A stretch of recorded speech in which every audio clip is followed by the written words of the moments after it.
కేశినేని నాని 2 సార్లు తెలుగుదేశం పార్టీ తరపున విజయం సాధించి పార్లమెంట్ సభ్యుడిగా విజయవాడ నుంచి. మొన్నటిసారి పార్టీకి దూరమై తన సోదరుడు చిన్ని అక్కడ సీటు సంపాదిస్తే నాని వైఎస్ఆర్ కాంగ్రెస్ పార్టీకి వచ్చిన సందర్భం చూసాం. అయితే ఆ నానిని తర్వాత ఆ ఎలక్షన్ అయిపోయాక నాని శాంతం దూరంగా ఉన్నాడు. అటు తెలుగుదేశం లేదు, ఇటు వైసీపీకి కనబడట్లేదు.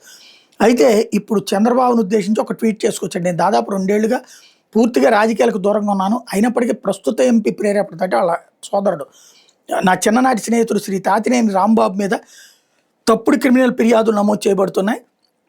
ఆయనకు రాజకీయాలతో ఎట్లాంటి సంబంధం లేదు. Vijayawada task force PSI Shri Naveen అంటూ గారు రాంబాబు ఇంటికి ఆయన లేని సమయంలో వెళ్ళి ఆయన తల్లిని వేధించినట్టు తెలిసింది. ఈ చర్యల వల్ల ఎలాంటి తప్పు చేయని ఒక సాధారణ కుటుంబం తీవ్ర మానసిక వేదనకు గురవుతుంది. రాజకీయ కక్ష సాధింపుల కోసం పోలీసు వ్యవస్థని దుర్వినియోగం చేయకుండా నిలువరించి వేధింపులు ఆపేందుకు ఆదేశాలు జారీ చేయాలని కోరుతున్నానంటూ ఫేస్బుక్, ట్విట్టర్ వేదికగా పోస్ట్ చేసుకొచ్చారు.